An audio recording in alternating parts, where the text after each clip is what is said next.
Good morning, good afternoon, good evening. You're listening to the Thai Expat Daily Show. I'm your host Kieran Mack and thanks for tuning in. Don't forget to like this video if you're watching us on YouTube and please do subscribe. We're also available on Apple Podcasts, Spotify, Amazon Music and a host of other podcast players. Now that that's all done, let's jump into today's show.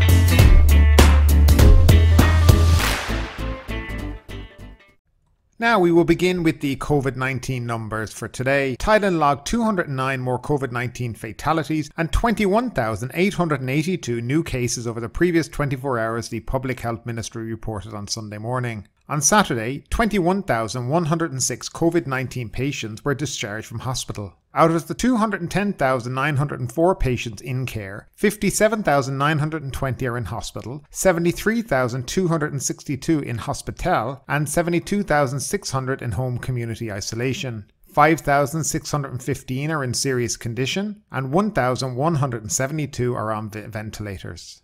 So the numbers have got a little bit better from the previous day. There's still a lot further to go. The CCSA will be having a meeting tomorrow on Monday to discuss whether or not they will continue with the restrictions, add more restrictions, or reduce the restrictions. So we will find out what's really going on in the next couple of days in relation to the lockdown in the 29 provinces around the country.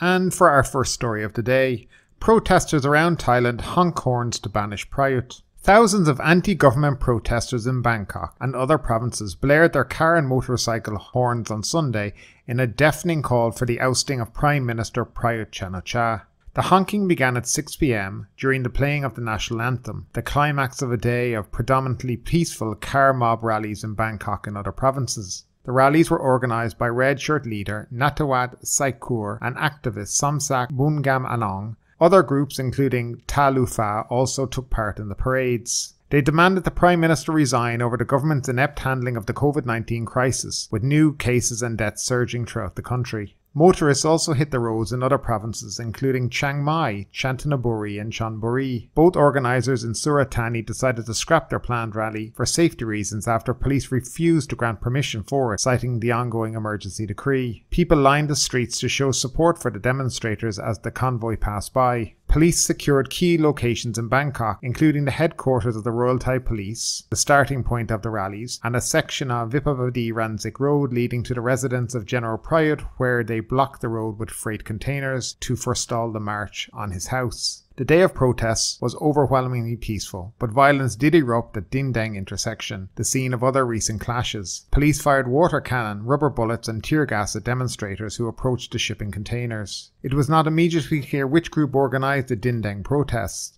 since the location was not on the itinerary of the car mob rallies planned by Mr. Nutawat and Mr. Sombat. The Red Shirt leader said on Voice TV's Facebook page that all sides should end the violence and called on security forces to set an example. He abruptly left the rally site at Ratchathapong shortly before the playing of the national anthem and rushed to the scene of the clash in Dindang, where he pleaded with defiant protesters to retreat and avoid confrontations with police. Please move back from the area because it's not safe. We will not try to defeat riot police. We will defeat General Prayuth, he said, before negotiating with police to end the clash. Several protesters remained in the area, however, sporadic skirmishes continued. And again, the protesters are exercising their freedom to protest here in Thailand. I do admire their passion and I truly hope they get what they want, but I doubt it will be anytime soon. It's nice to see the leaders taking responsibility for some of the violence and trying to stop it. But my only critical comment here is I do wish the violence was not happening. There does seem to be a small minority who are there to cause problems, and it doesn't help their cause when things like this happen. Now, next, TAT plea to amend Sandbox plan. The Tourism Authority of Thailand, TAT, is asking the Centre for COVID-19 Administration, CCSA, to approve the so-called 7+7 model, allowing tourists to stay in Phuket for 7 days before visiting other locations. Tanatorn Wanbungsangchana, a secretary attached to the Prime Minister's office, said on Saturday that TAT has come up with the so-called 7+7 formula, which means tourists who complete their 7-day stay on the island can visit and spend another 7 days in other tourist destinations taking part in the model. The model is expected to be implemented this month for 7 tourist attractions. They comprise of Koh Samui, Koh Phangan and Koh Tao in Surat Thani, Khao Lak, Koh Yao Yai and Koh Yao Noi in Phanya, Koh Phi Phi, Ralai Beach and Koh Nai in Krabi. Now this was meant to begin tomorrow, I believe, August 16th, but as of yet, and as everything happens in Thailand, it has not been approved by the CCSA, it has not been approved by the government, and has not been published in the Royal Gazette, so therefore none of this will be happening tomorrow. I'm not quite sure what they're up to. Training on the hotel reservation system in these areas has not happened. System for booking PCR tests does not include any of these new areas, and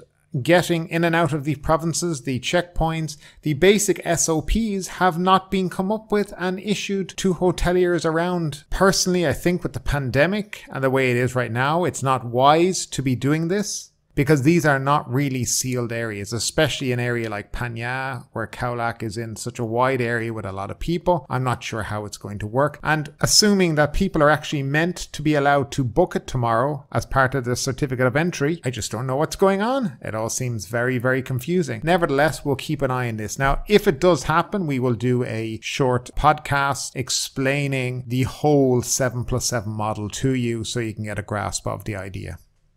And next up is today's featured topic. When will Thailand reopen to fully international tourism? This is another question that is discussed a lot in this comment section and on many forums throughout the web. At the beginning of July, the Thai Prime Minister stood up on national TV and announced to Thailand and the world the country would fully reopen to international tourism in 120 days. It was an announcement that took a lot of people by shock, but was also welcomed by many business leaders. Indeed, I too was happy to finally hear some good news. It gave everyone a lift and a reason to feel optimistic. There was a buzz around the country, even though we're in the midst of a third wave of rising infections and deaths. The vaccine rollout hadn't even started, but with this good news, how could you think anything would go wrong? Surely the Prime Minister had researched the trends of infections and listened to his advisors. He knew the situation in relation to vaccines as well, so his bold statement must have been based on science and facts. Fast forward to today. Each day since then, we've had record new highs in relation to infections and deaths. 29 provinces are basically in lockdown. The truth around the vaccines, and especially AstraZeneca, has finally come out.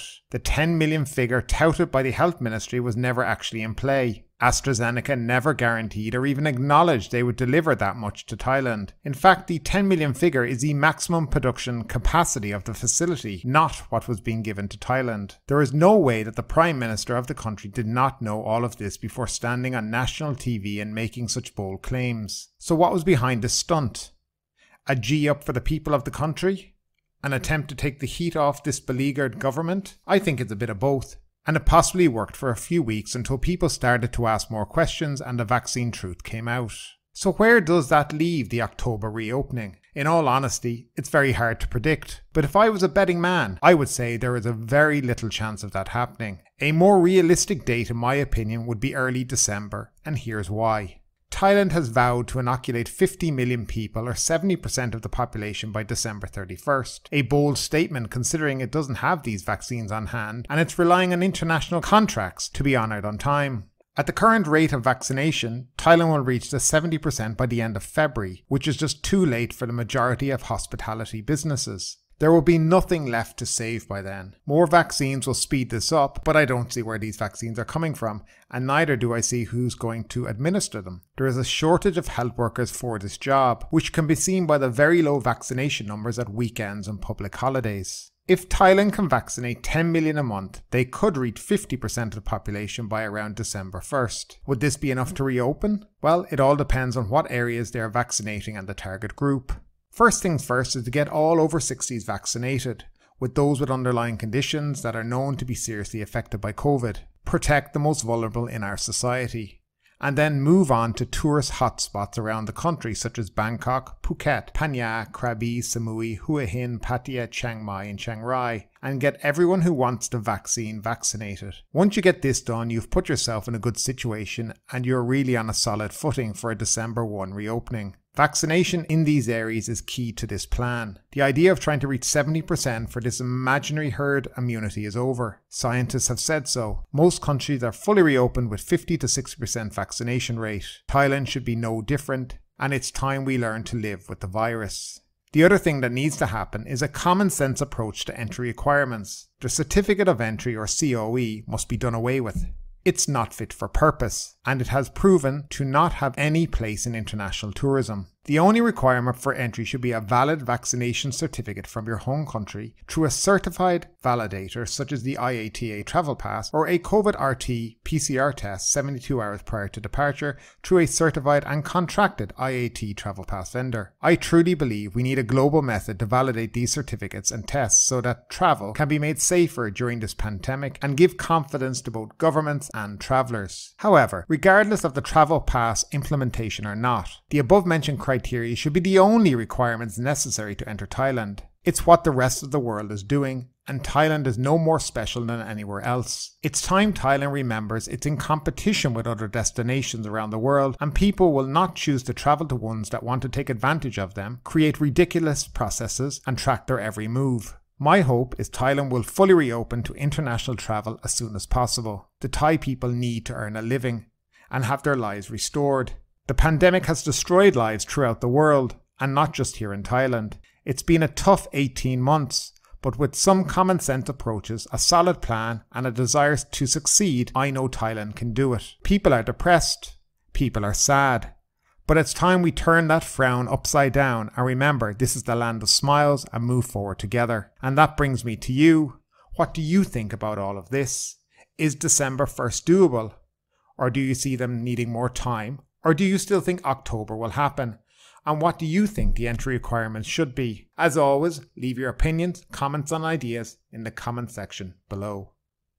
And finally, that brings us to the Phuket News Roundup. For the second day in a row, Phuket has reported cases in the hundreds. There was 109 new COVID infections in the past 24 hours. We had 474 international arrivals to the Sandbox scheme, all tested negative for COVID on arrival. They arrived on 6 flights, 2 Thai Airways, 1 Qatar, 1 Emirates and 2 Singapore Airlines. 435 travellers tested negative for COVID during their second and third test as well. Since the 1st of July, 20,670 travellers have availed of the Sandbox programme. In other news, issuing of new, renewed driving licenses back on ice. The issuing of new and renewed driver's licenses in Phuket has been suspended again, along with assurances that some people stopped by police and found driving with a licence that expired will not be charged. Island isolation measures extended with minor amendments. Measures adopted by Phuket officials to contain the spread of COVID-19 are to be extended until August 31st under a new order issued by the Phuket Governor. The provincial order was issued by Phuket Governor Narong Woonsi and posted just before 10 p.m. last night, August 14th. The order will be in effect from August 17th to 31. Essentially, all restrictions remain in place as per the previous order, including schools closed until the end of the month, risky venues being banned from serving alcohol, and limitations on social gatherings in private residences and groups of no more than 50 people in public spaces. The only real amendment to the pre-existing order is that residents of Phuket, those that work here permanently, and tourists under the Sandbox scheme will now be allowed entry. New exemptions will now apply for people who are registered as Phuket residents with a Phuket listed address or people who work permanently in Phuket. This group of people can enter the island from August 17th onwards after the measures come into effect. However, they still need to be fully vaccinated and test negative for COVID by RT-PCR or rapid antigen test within 72 hours before arriving in Phuket. Being fully vaccinated against COVID-19 entails having received 2 doses of Sinovac or Sinopharm vaccine, or 1 injection of the Sinovac vaccine and 1 injection of the AstraZeneca vaccine, or at least 1 injection of the AstraZeneca, Pfizer, Moderna or Johnson & Johnson vaccine at least 14 days before arriving. But ultimately, with this story or anything else that stood out to you today, I'd love to know your thoughts in the comments down below. Because yes, this is a news show, but it's also a conversation. Now keep that conversation going, make sure you like this video, subscribe to the channel, share the video, and do all the good stuff that does help that YouTube algorithm. But ultimately, my name is Kieran Mack, you've been listening to the Thai Expat Daily Show, and we will see you next time.